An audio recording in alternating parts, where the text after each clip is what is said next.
We see the story of Jesus going to the cross, and everything seems to kind of be hand in hand. And then there's this one character that seems to interrupt the narrative. His name's Barabbas. We don't even know much about him except that he's a murderer, a leader of an insurrection, a rebel. And why he's even mentioned, sometimes I'm not so sure. It's like, what? This is about Jesus going to the cross.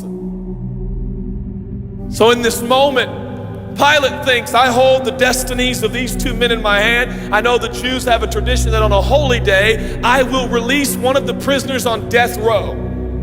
Pilate stands on this audacious stage, who now presents Jesus, Son of the living God, versus Barabbas, the thug and rebel.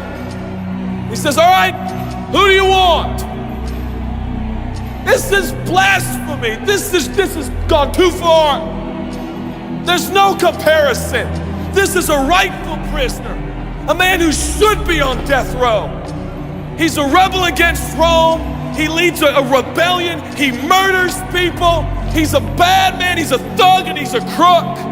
He deserves the chains and he deserves the crucifixion.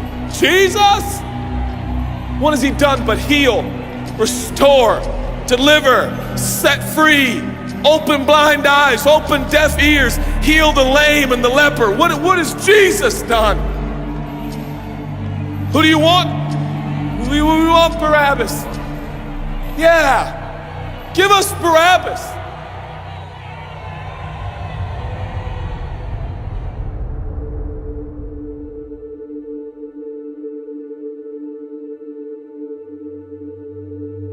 People say, give us Barabbas. The Roman soldiers come up and they put the key in and they unlock Barabbas from his chains and shackles. And he walks down the platform, welcomed by all of his thug friends. Yeah, the people love me. Yeah, that's right. I don't even know who this Jesus guy is, but all I know is my people love me. There seems to be no conscience in Barabbas. There's no record of him turning to Jesus and saying, I owe you everything now, for you have set me free. No, I don't see any of that in Barabbas. And God knew that. Jesus stood there, silent, for he knew the will of the Father. He said, it's fine, Father. Let him have Barabbas. For Jesus knew that the Father would have to treat Jesus like Barabbas so he could treat Barabbas like Jesus.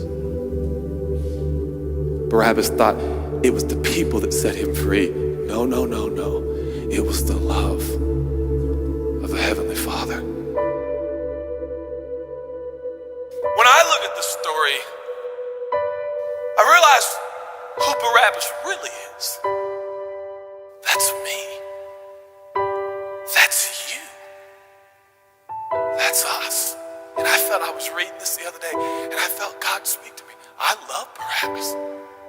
I love him. But God, he's bad, man. I love him.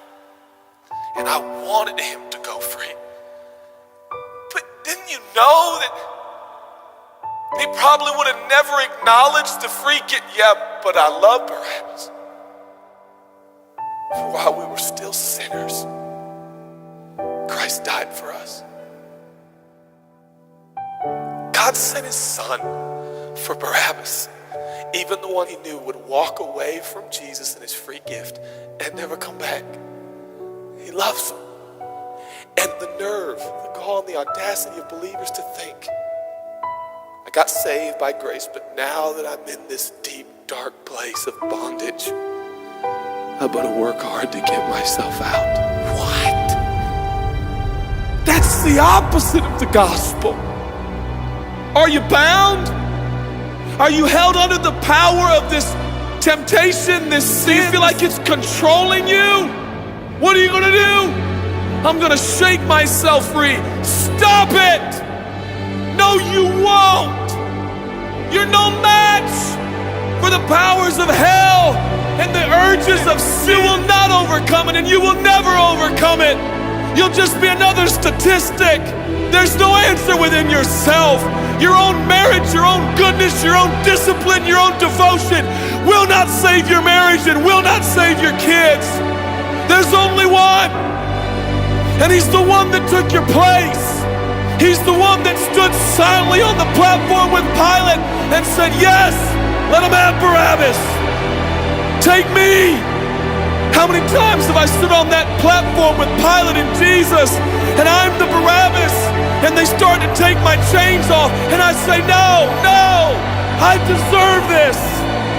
I deserve the guilt. I deserve the shame. I deserve the consequence. I deserve it. Jesus seems to look at me and say, no, son, let me have it. Let me have your sin. Let me have your pain. No, God, I did it to myself. I deserve it. My marriage won't make it. This is what I deserve. I deserve divorce. I deserve poverty. I deserve sickness. I deserve it all. No!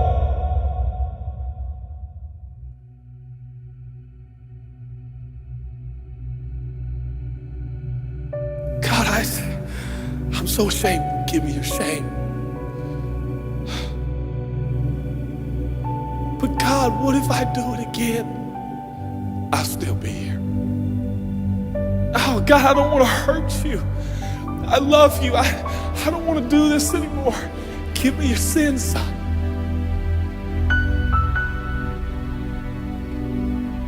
This is all we got. It's all I got. It's all you got. We can play games. We can play church games. We can pretend like some people are better than others and that's why they're blessed, or we can all come to the honest conclusion that it's God. And it's God alone.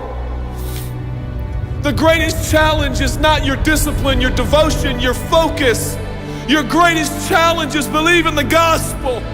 Could it be that there's a God with a love so scandalous, so wide, so deep, so vast, so high, so expansive, so welcoming, so inclusive? Let me have your sin, son.